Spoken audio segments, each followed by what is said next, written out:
And of course, we have one more book. We have a new 6th slot on the show.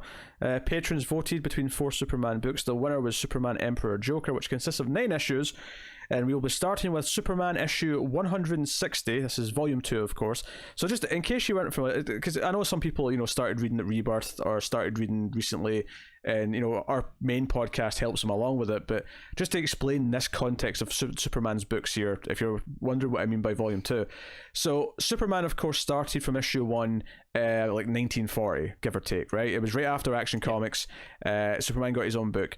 And that's the one that's currently, over 800 issues, right? Adding the numbering, which continued.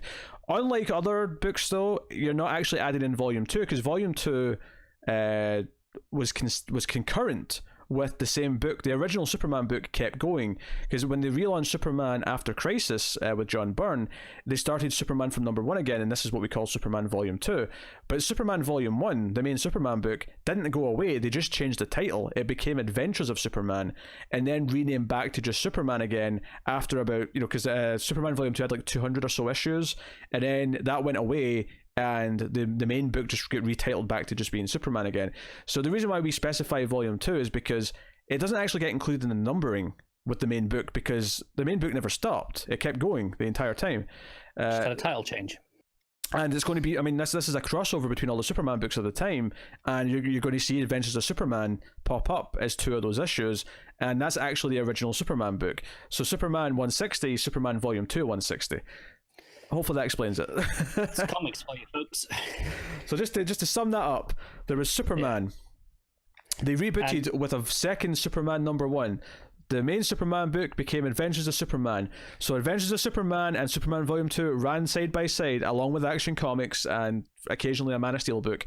And then eventually Superman Volume 2 went away. Adventures of Superman get renamed back to Superman, with the numbering continuing. So you'll notice that Adventures of Superman's like issue 400 and something, 500 and something, because there was a period that was Superman, and then so on. Anyway, yeah, continue. Just before we start on this book, so this is obviously the Emperor Joker story. That's the trade that most people will be familiar with, and that's if that's how you're reading it, that's what it'll be called. Yes. Interestingly, this is actually kind of 2 arcs mashed together, because this is the first one, and this is actually called Superman Arkham, which leads into Emperor Joker proper. Yes, and it started off very confusing. I had no idea what was going on, because it does this thing. And don't get me wrong, it's not too long before it's very clear Mxyzptlk is involved, and it's like, okay. Yeah, you get that after a handful of pages. But the first page literally just starts with suddenly. Yeah. And you're like, wait, well, what? So we're in a different world where everything's changed. Superman seems to kind of remember who he is, but not entirely. Like there's a line early on where he's like, I know all these things, but I remember that Superman's supposed to be good, or Superman doesn't kill. Like he remembers some things. Maybe he remembers more as it goes on. But he's actually in Arkham in chains, and he breaks out. He's in a black suit, and he escapes. And they call someone to bring him in, and it goes to the GLA headquarters on the moon, where Bizarro picks up the phone, and we get Bizarro speak, where he's like, "Okay, me will not come," meaning he will come. From this point on, I will not say what Bizarro says. I will say what Bizarro means, because it's easier. Translation. Otherwise, this will get confusing. It'll get very confusing, and I also have to second guess everything I'm going to say if I do that. So, so I'm just going to say what he means rather than what he actually literally says. And Superman's confused because there's posters saying that he's wanted for murder. He's like, Superman doesn't kill, and he goes up at the sky. We see there's a sign in the background saying courtesy of Lane Corps. Yeah. And we see Mixie watching. Yeah, and he's trying to get Sup's attention, and he's trying to get him, but he's obviously not paying attention. So this is seemingly Mixie not being malicious at this point. This is... I mean, it could entirely be that this is not his world. He just is aware that things have changed, and he's trying to actually kind of help. Yeah, I mean, that is often Mixie. As much as he is often antagonistic, he's mischievous and generally isn't that bad. Yeah. So this kind of rolls.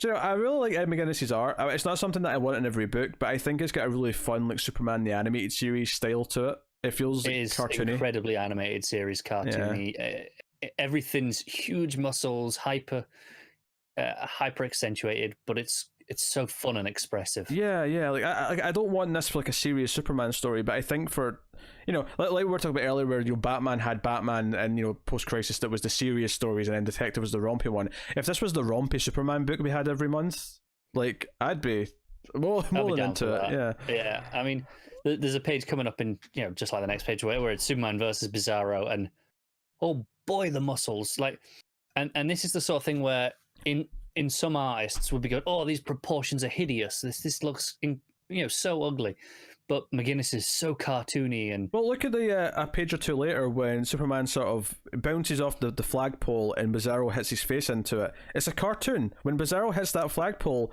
the way he's kind of smiling as it's like wrinkling his face up. It's great though. It's wonderful, and it's great. So, in artists that are more realistic, these proportions would look atrocious, and we'd probably be calling this hideous. But in this style, it's gorgeous. Yeah, into it.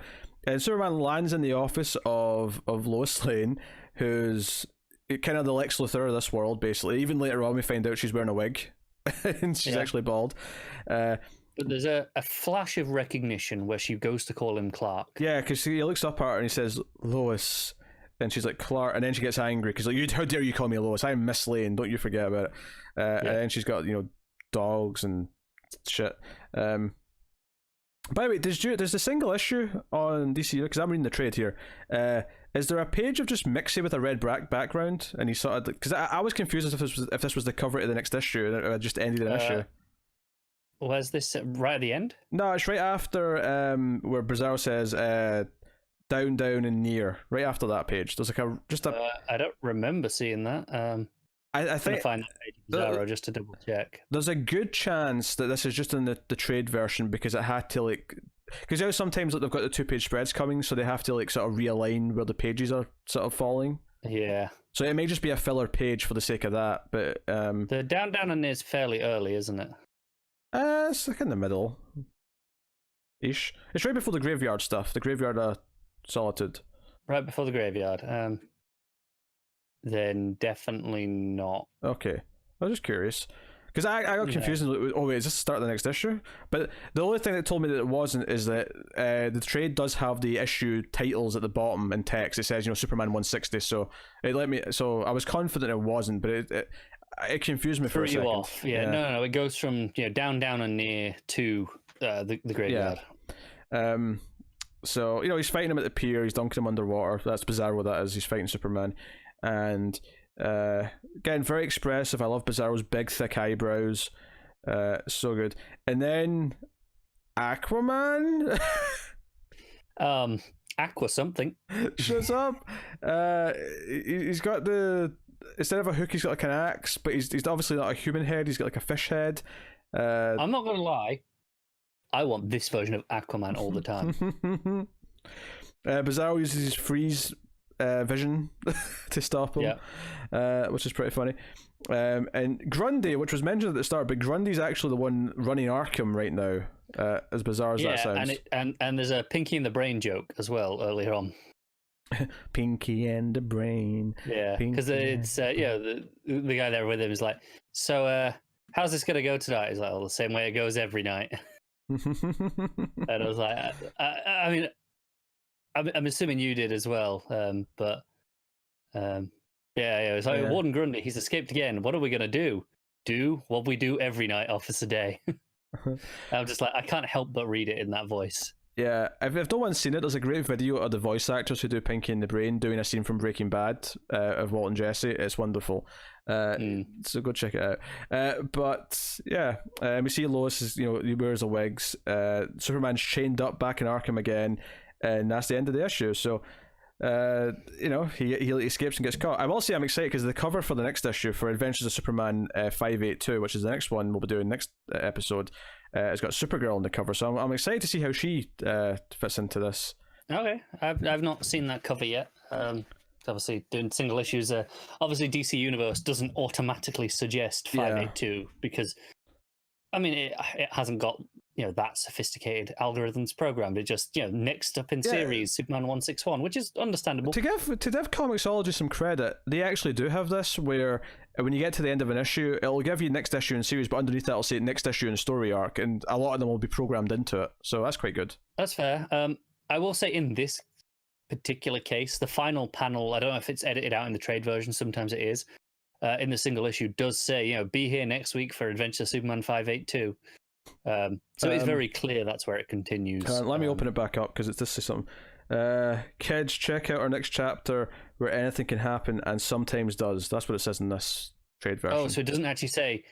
It's slightly different because it's in the S crest. And mine says, white. It's a white S crest. Yeah, mine says, "Kids, be here next week for the Adventure Superman 582, where anything can happen and something does." So it is slightly different. So they've actually reworded it. That's kind of interesting. Which is fine. I don't really care. It's not a big deal. But it's... like sometimes they'll edit these out entirely for the trade because they're unnecessary. This is interesting that they've decided to change it and tweak it to keep the effect, but not, hey, next week in this issue, but more just the spirit of what was said. I mean, I'd be happy for them to keep it as it is, just for the sake of like, hey, that's exactly what was in the comic. But at the same time, like, you don't need it in the trade, so yeah. So this is kind of a nice middle ground where it keeps the effect of, hey, here's the cheesy next time in the statement, but without the detail that you actually need in single issues. It works. I like that. No, I had a lot of fun with this issue. I think it looks great. Outside of some confusion at the start, because I was like, because I didn't really know anything about this story. I didn't know there was going to be like mix a bit of like world shenanigans. And we were like, is there some context I'm missing? Do I need to read issues before this? No, but clearly this is a world Superman's woken up in and is confused as well, and we're going to find out what's going on. That'll be part of the story, Yeah, so that's fine. No, colours are great as well, just along with the art. It really helps the cartoony nature of the whole thing. Yeah, it's gorgeous. I really can't express enough just how gorgeous this issue is. Like, it's so simple, really, in its art style. There's not a lot of stupid extra detail on the characters. The backgrounds are incredibly detailed. If you look at some of the buildings, all the little squares of lights, and it's really detailed in that regard, but without being overdone. Yeah.